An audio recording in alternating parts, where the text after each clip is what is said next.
Hey there, all you cool... No. We're not starting it like that today. We're all stuck inside. One of the things I missed most about being quarantined is entertaining people. Giving people this experience. So that's what I'm going to be bringing to you guys. And today, it's all around Tiger King. So we're going to start this right off today with a tiger stripe snack cake. So 4 eggs. Those are going to go into our medium mixing bowl.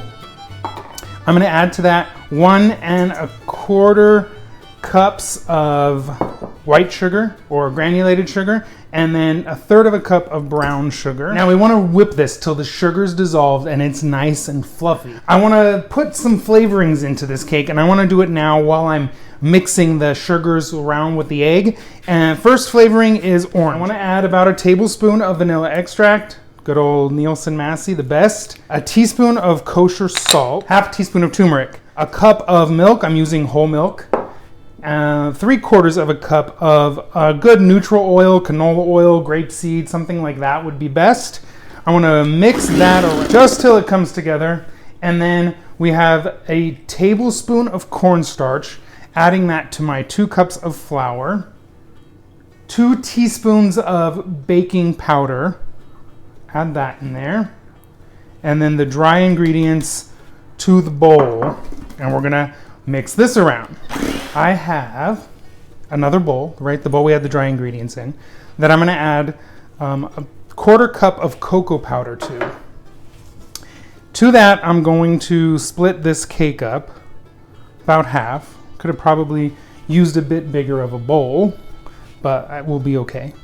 I'm just gonna stir it. Cocoa powder is all mixed into the plain vanilla or vanilla orange batter. I'm using an 8-inch pan. You can use 9-inch, you can use a bundt pan, you can use a loaf pan. Times will change on the cooking a little bit, but they'll work great. So I'm gonna show you guys a little trick. I wanna put parchment on the base of this cake. I wanna do that so that it easily comes off. This is a nice springform release pan, so it would be great to bake a cheesecake in here or something like that. And if you don't have that, again, it's fine. You can use it totally in like a normal 9 or 10 or 8-inch cake pan. You can put a ring of parchment around the sides of it. We're gonna spray it with some nonstick cooking spray. But this is how we get the perfect size on the bottom. So I go about halfway in, right? And I mark it with my finger, and then I just kind of cut a circle shape out to fit. We don't want to pour the batter in here. We want to kind of be gentle with it because we're forming these tiger stripes. So we're going to start with our vanilla cake batter. Put a few scoops of our chocolate cake batter. So now we have this like bullseye, right? So vanilla, we're going to keep alternating. That looks great. This is going to go into the oven. I have the oven preset to 350. Middle rack in the oven. Middle of that, pop that in. It's gonna take about 50 minutes or so.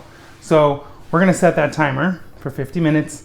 And in the meantime, we're gonna work on a little cocktail for ourselves. What I'm gonna make for you is called the Cool Cats and Kittens cocktail. Why not? It's Tiger King, and we gotta pay tribute to our dear friend, Carol Baskin. So I'm gonna juice that orange. And there's nothing like fresh squeezed orange juice, especially in a cocktail. You could easily make this a mocktail, right? Maybe you got some of the kids that you're going to celebrate with that are enjoying Tiger King with you. And if that's the case, we're going to go ahead and leave out some of the white rum that we have. But let's fill our cocktail shaker. We have some ice, 1.5 ounces of that Cara orange juice, 1.5 ounces of our white rum, and I'm going to do about 1/2 ounce of simple syrup. Shake it up.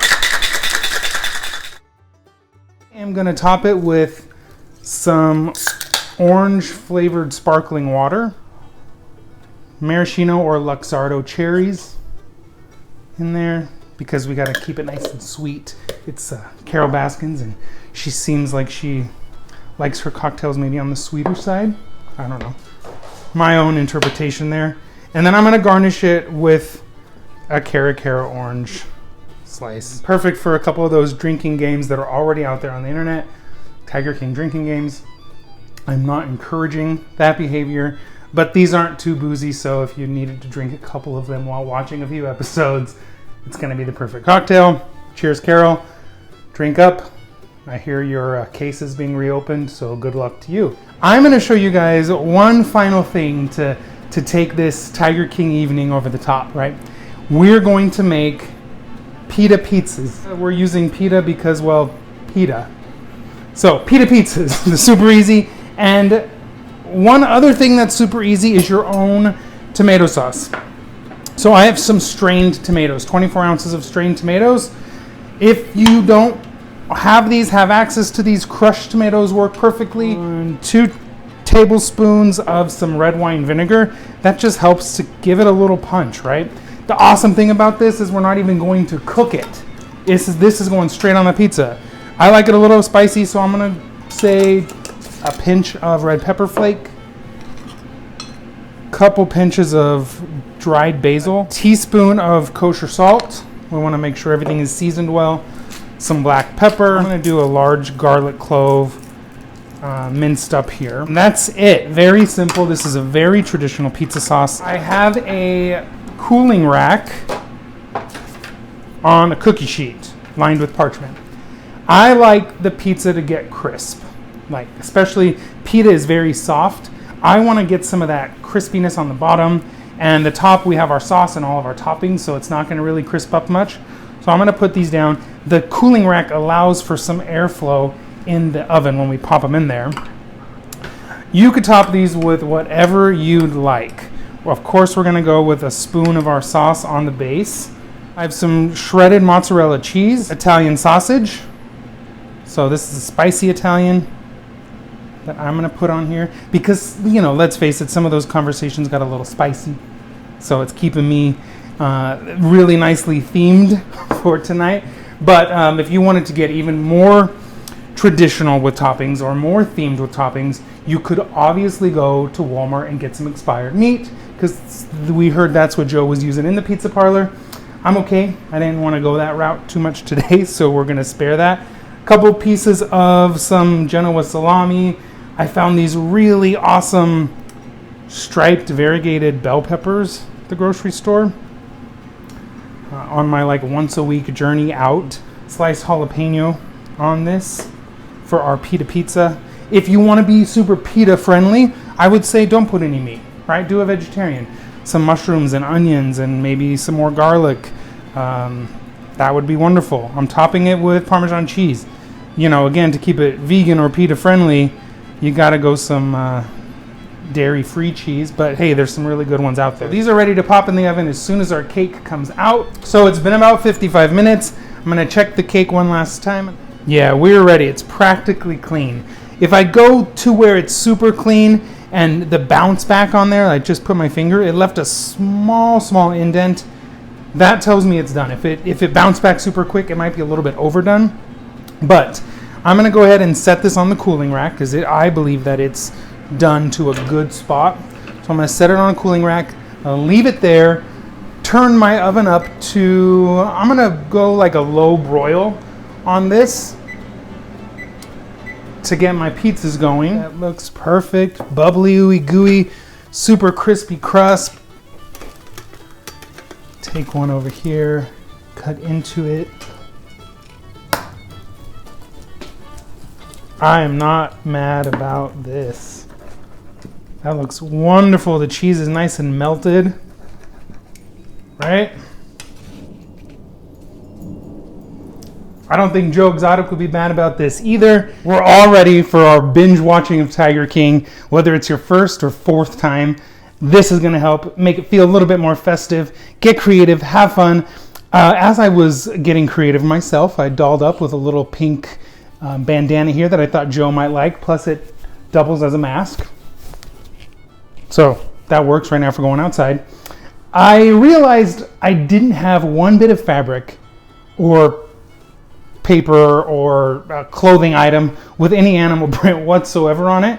So I took this white butcher paper here, I drew on some black tiger stripes with a Sharpie, got real creative, but it helps to set the mood. Now we got this white tiger print feel going on, brought up a fern from the basement It doesn't usually like the brightness, so this Maiden Hair Fir makes it feel like jungly. Set some candles to set the mood. Got a skull there that my boyfriend got me for Halloween. It's, I think, like a coyote skull, but hey, it definitely fits the theme. And our cake. Our cake is dressed with some edible Easter grass, left over from Easter. It just helps make it feel like that tiger's gonna pounce.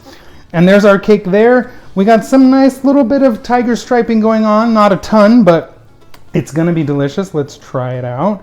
But that, you see how that turmeric came through, made it super yellow, kind of like that back of a tiger. Really nice and moist. Subtle orange hints. The turmeric, you don't taste the turmeric, but it really helps with the color. And then a freshly poured cocktail. Enjoy, have fun, watch Tiger King. To Carol Baskin and Joe himself, cheers. And to also that cult leader guy with the 7 wives or whatever going on there. Cheers to all of you. Thank you for coming into our homes and helping to occupy us and put our attention towards something else right now. Cheers.